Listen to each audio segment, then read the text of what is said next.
And good afternoon and welcome to the virtual ICE Sofa. We've got a reflective session and we're going to be looking back on the ICE Awards experiment with the Hub ICE team, and they're going to share some of their pains and their gains as I ask them, how did you do that? So cheers team. Yeah. They're still at it. So it was a heavy week, and we're going to keep this nice and sharp and simple. It's 30 minutes of conversation. The audience can use the chat at any given time, and we'll throw the questions into the mix as we go along because it's a AAA access.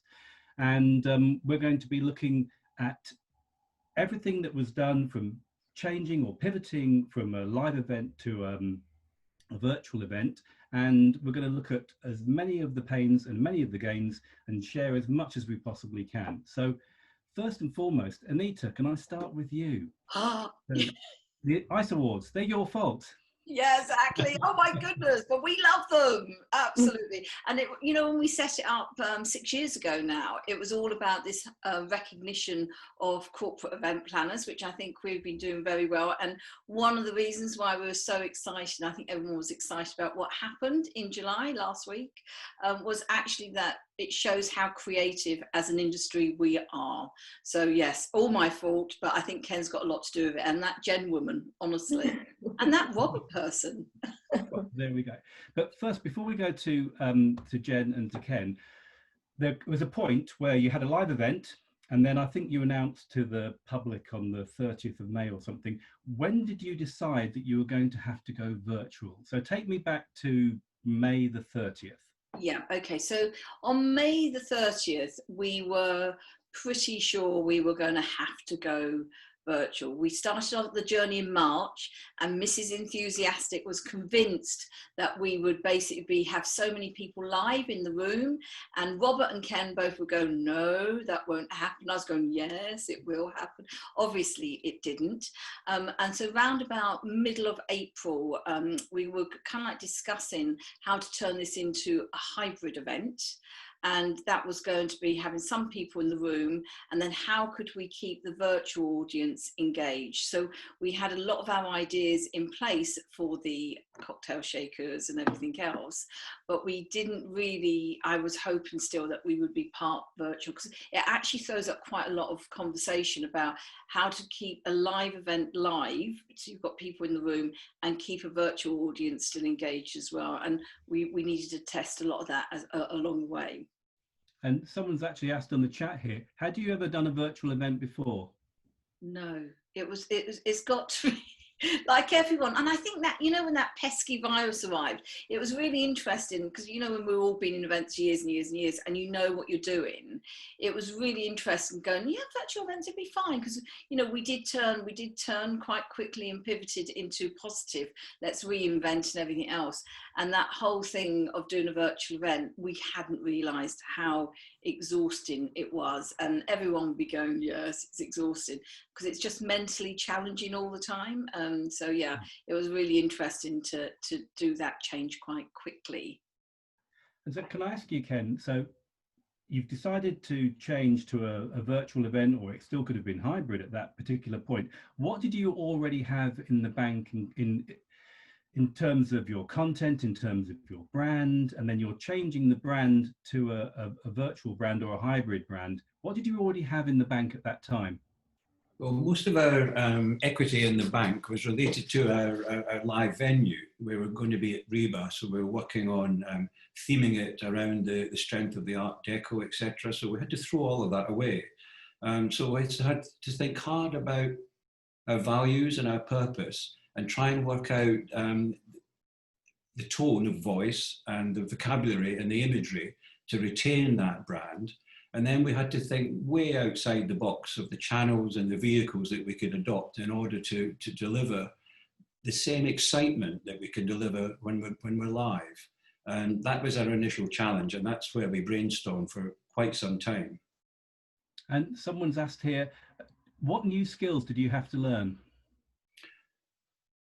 Well, a lot of it was sourcing, because we were finding things for the ice pack, for example, other forms of engagement. So we had to get online. And of course, we found that a lot of the facilities that would provide some of the collateral that we needed were closed down or furloughed or whatever.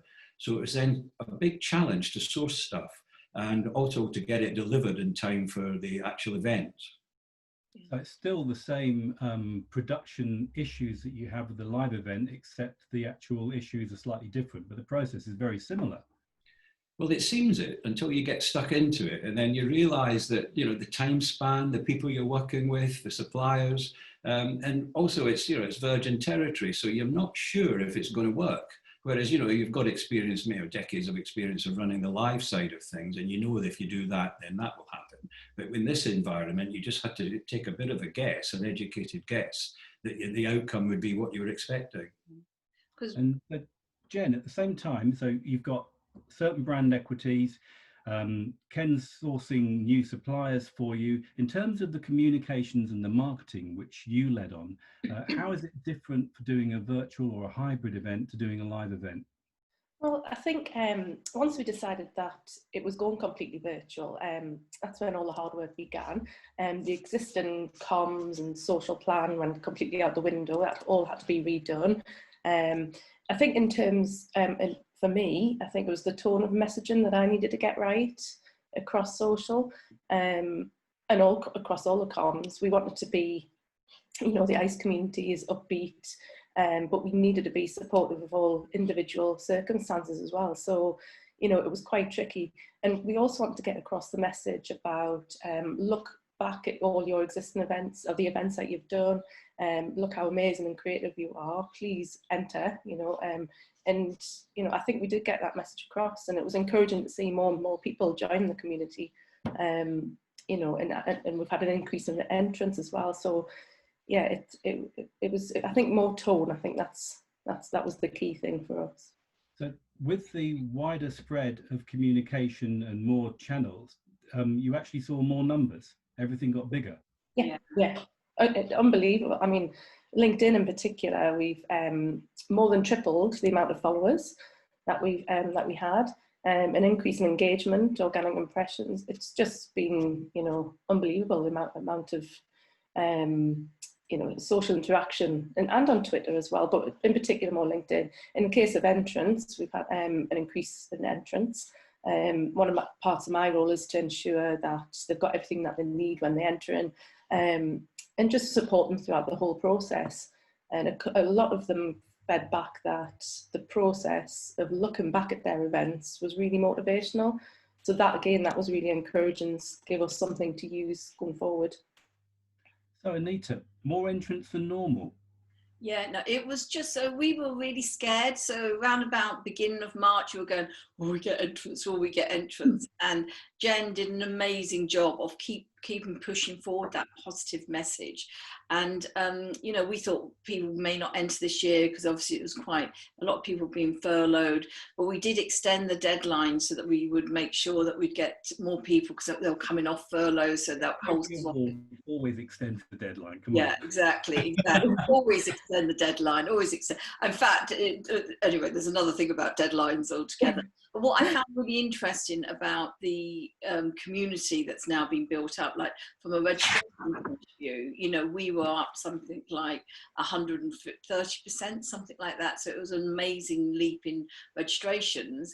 And I think that's where the benefit of this virtual world we are living in is that we're getting more engagement with our community, wanting to know more about what's going on, and it's trying now to manage how we actually manage that increase and make sure that they keep engaged with it, because, you know, the whole thing about ICE, it's better together. You know, by working together we will all get better and be stronger. So I think it's a really interesting thing that we're trying to achieve with the community. And we actually set up, you know, one of the things that we did at the very beginning, we set up a global heads meeting fortnightly, and we did the same with our sponsors, and they really helped us build our brand as well. Like, they gave us messaging to help go out there, that it wasn't too too bold. You know what it's like when you're enthusiastic, and I get on Ken's nerves so much with this, and I know Jen goes mad with me as well. But you know, like you just go, it's really interesting. Everyone's got the same thing of pulling those ideas together to make them into a really great event, and we couldn't have done it without everyone. So you're all remote, and you're dealing with your community, you're dealing with the brand, you're dealing with the comms. You never actually get together. What happens if you're on a Zoom call and someone says something daft or whatever? Well, the many Zoom calls that started with, we've had an idea, or do you think this will be a great idea? What do you think of this? Like the bread bun competition. You know? I can't believe you did that.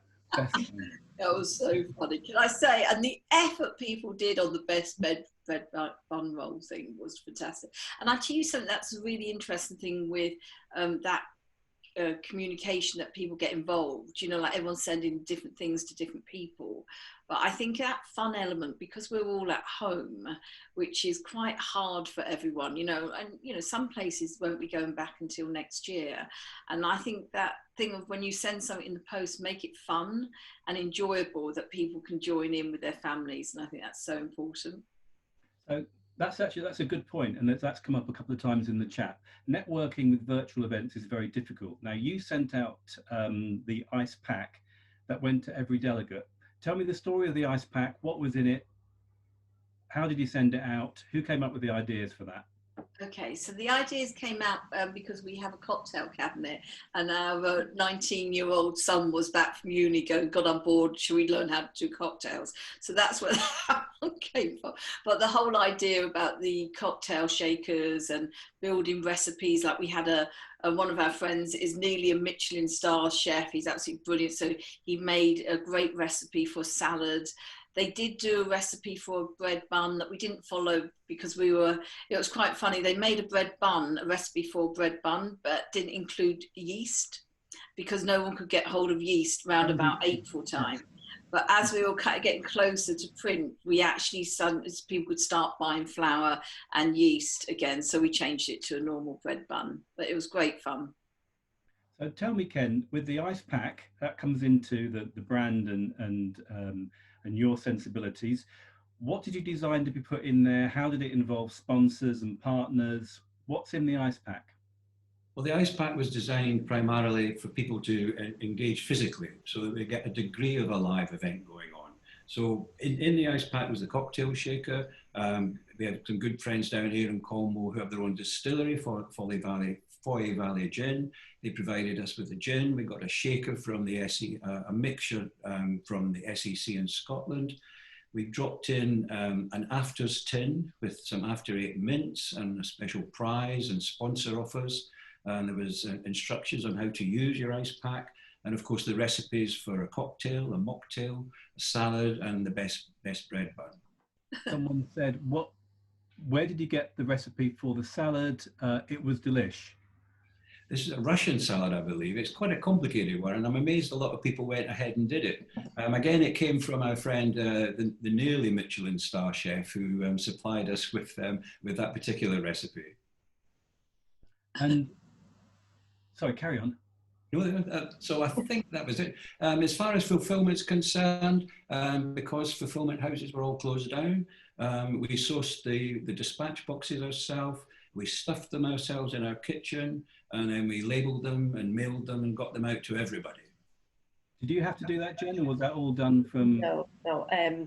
I was responsible for just getting people's address and making sure that was all safe, you know, discard of the addresses as soon as it was over. But no, I left that. It would have been one of my jobs I would have loved, you know, a nice little process, a little line. But no, that was all down to these guys. Can I ask, so you've got ice packs which are giving a physical thing for people to do at home, in their own home, and get them involved in your event. Did that show up on social media? Did you see a lot happening from that? Was it reciprocity? Yeah, it was really great. A lot of people just got involved and were posting pictures of the ice pack. And I think the first person that did it, then everybody else started following suit. And then obviously because of the sheer amount of ice packs that were going out, the first batch would go out, and then the anticipation of getting theirs for the next week, it was just all really exciting. So across all social. How many did you send out? Pardon? How many did you send out?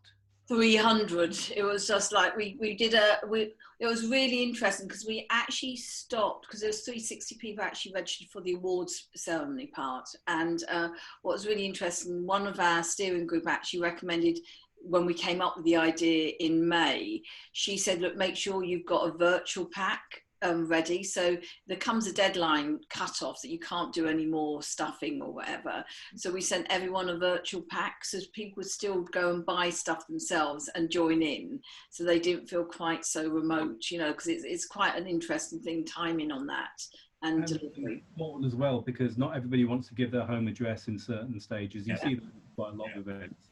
So you've now got a nice pack, you've got your brand, you've got your virtual event. You must have been sort of, you know, we're now well into sort of June.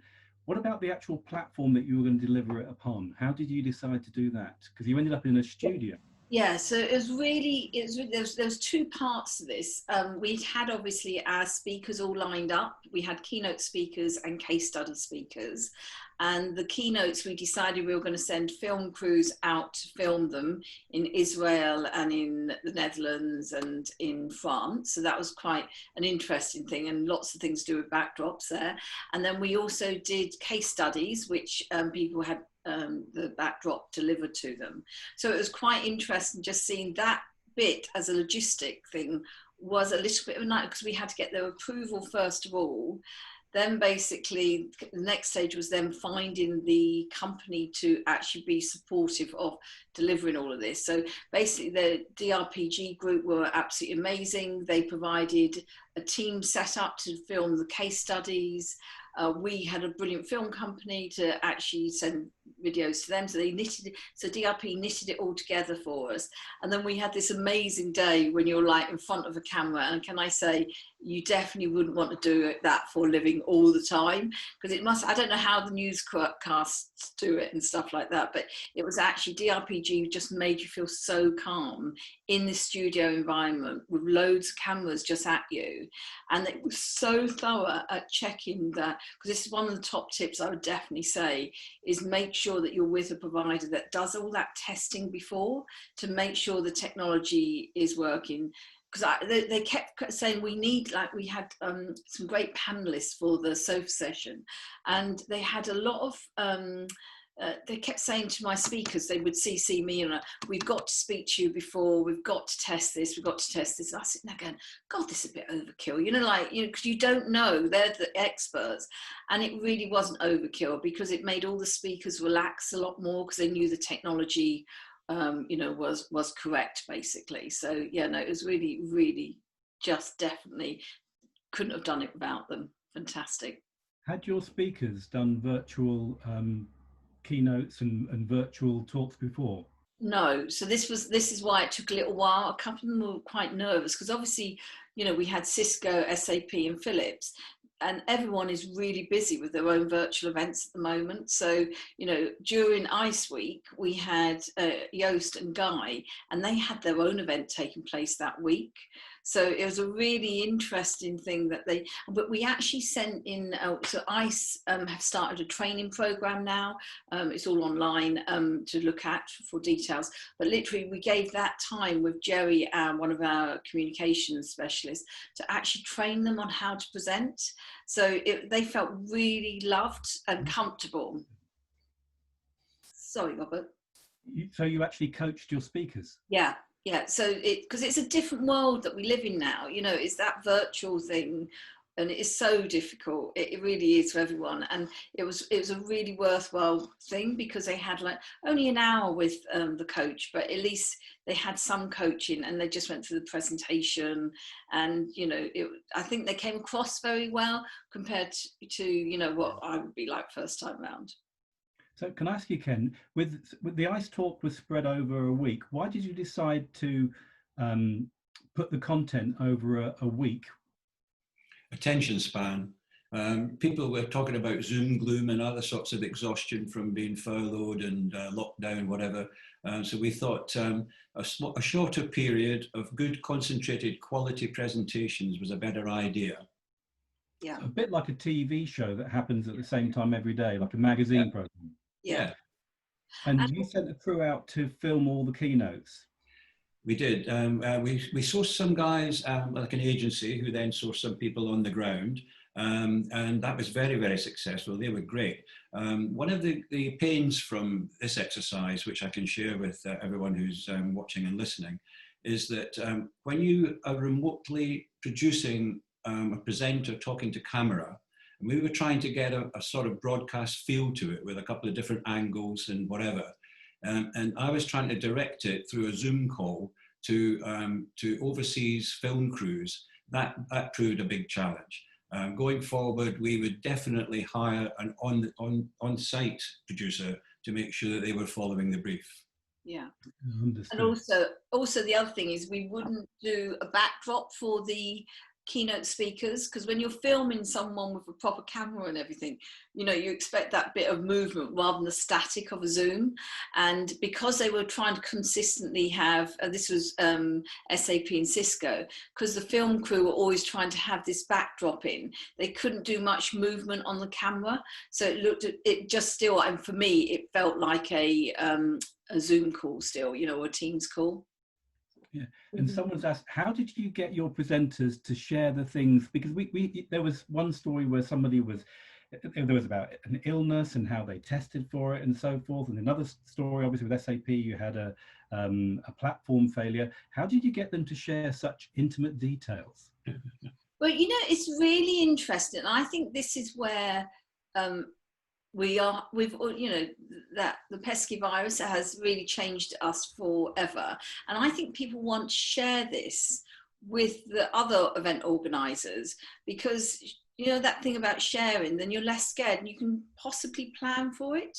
You know, so I had a Zoom about 4 weeks ago, one of my lovely sponsors, and basically her internet went down. Now I was stupidly, now remember I'm an event planner, so I stupidly hadn't got a backup speaker to back up, you know, because her internet went down, there was nothing that could happen.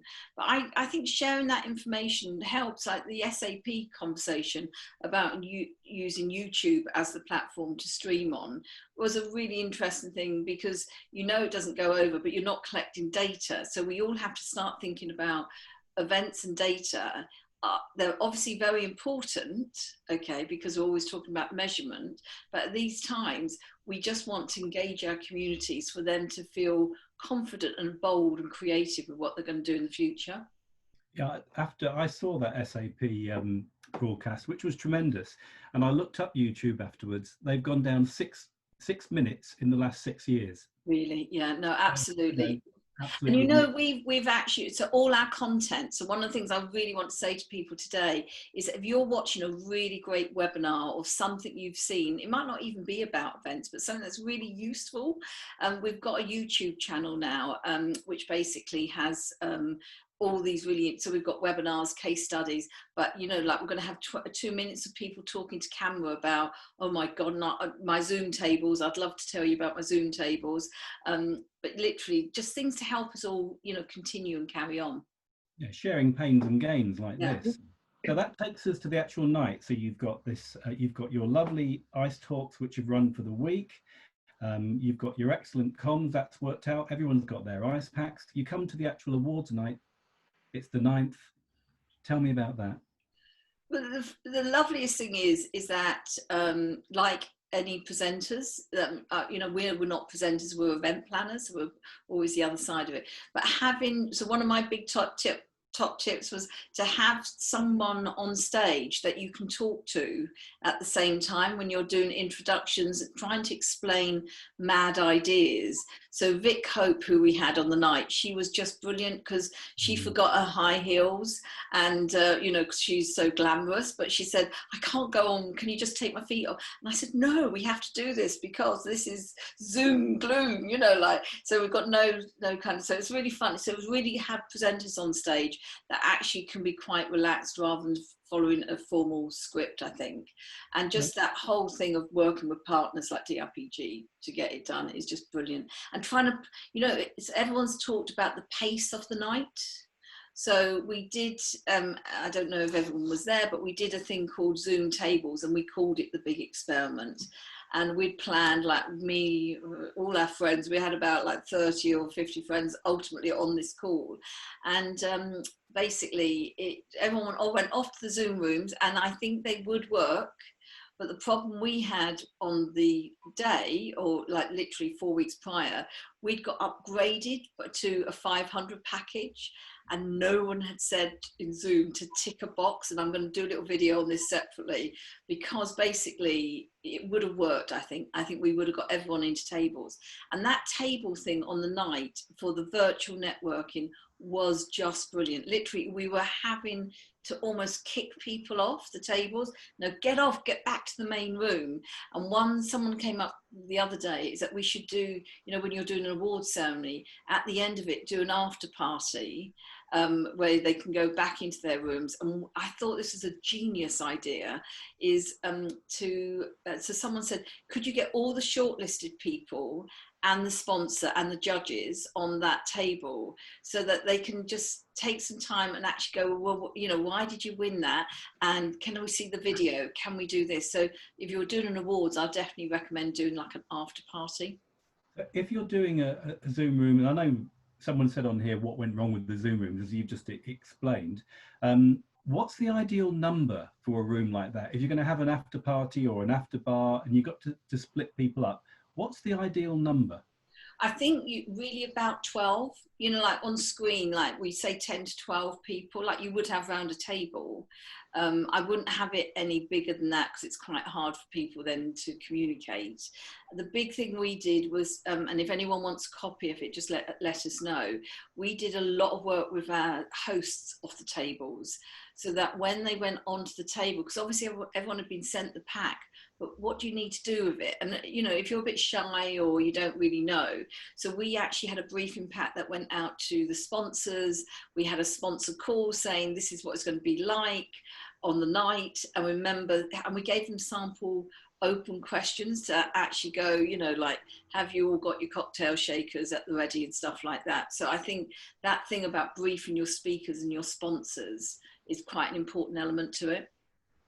The table I was on, one of the girls was doing her cocktail, and everywhere, everywhere. It worked really, really well, because it was interactive, and it was some intimacy that you were sharing. You know, that I thought was great. Yeah. So having done the event and it's all gone well, Zoom tables obviously aside, there's a couple of questions here. How much did it cost? Did you save any money? Did it cost more? Did it cost less? Well, obviously we're doing final post-event analysis at the moment, but it looks as if costs were down by 23%. Now, I think we could have done a lot of savings by not doing backdrops, by not actually buying proper stuff. We could have gone for plastic stuff and everything else, but we wanted the quality thing. So it didn't go down. I thought it'd be a 50% saving, to be honest with you, because we haven't got the venue charges or the, catering, but it didn't. So that was one of the really interesting things for me. And I'd love to hear from the audience if they're having similar percentages, because I know, Robert, you were talking about sometimes big productions, isn't it? It's different. Well, it's varied. I mean, there's been anything from around the sort of 20% saving on the ones that I've seen, and there hasn't been that many. Everyone says they do it all the time. They don't. It's been between 20 and 38% savings, depending on the size of the production in the first place, because if it's a big production you save quite a lot. Then if it turns into a bigger production, it ends up costing more, because you've got more things happening. A couple of people have asked like some specific questions. I don't know if you have these figures to hand. How much did the ice packs cost? And someone else has asked, how much did the pre-filming cost? Yes, so the ice packs, and obviously we didn't use a fulfillment house, so that it came in at £8 per pack, which wasn't too expensive, you know, but we are very lucky to have Ken Robertson and Jack Robertson, who are an amazing team that basically do all our design for very good rates. And then basically the film crews were 3,500.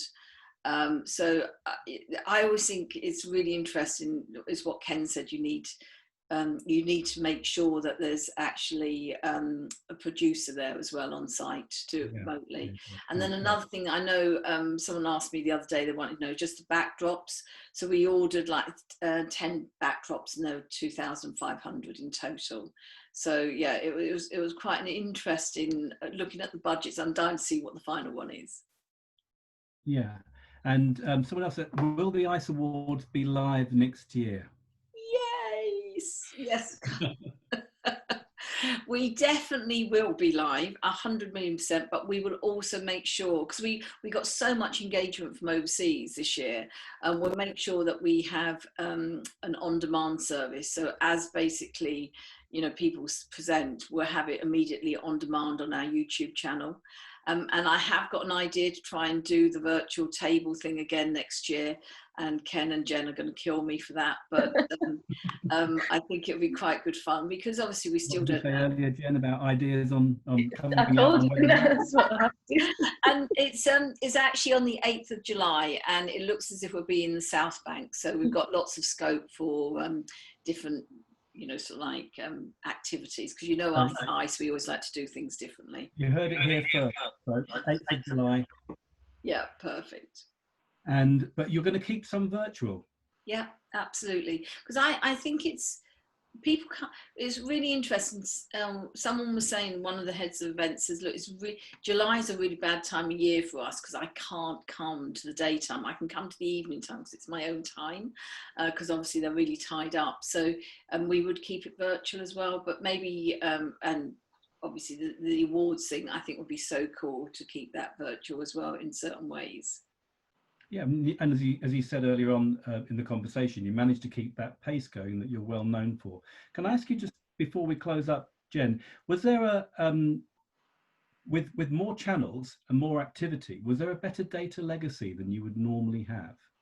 I think so, yes. I think, you know, extending it out throughout the week was really good, because it just kept that interest going every day. It finished whatever time, I can't remember, it was 4 o'clock it finished, but then it was exciting for the next day, because it was so good that day. So yeah, there was a lot more data and just a lot more reactions. It was so having them following like a magazine program actually drove engagement. And it was easier for me. I found it was easier for me being virtual, watching it, seeing people's reactions, whereas when I was there live last year, you know, everybody's just in the room and you can talk about it on social, but it was just a little bit easier doing it like this and not being hurried at each presenter. And it was a lot easier, I found. Just add the afters, like you mentioned earlier on. What's next for ICE then, team? So you've got your questionnaire and the research. Is that still going ahead? Yeah, absolutely. So that the deadline for completion is the 30th of July. So I really urge you all to complete a questionnaire. We will send the link out or post it at the bottom here later on, so it'll be on the YouTube channel. And then we've also got another big thing that we want to do is obviously the training, if we can support in any way there. So we've got some ideas happening there as well. And then obviously the idea, so we would love to do one of these sessions each month where it's not us presenting, but it's the audience that are out there actually sharing some of their gains and pains, so that we can continue this sharing to, you know, create a great environment for us all to work in. And that's lovely. And I can't thank you enough for your time this Friday. It's been a great week, a great success. Onwards for next year. Thank you very much to all of you. It's fantastic. Cheers, everyone. Take care. Thanks, Robert. Thank you.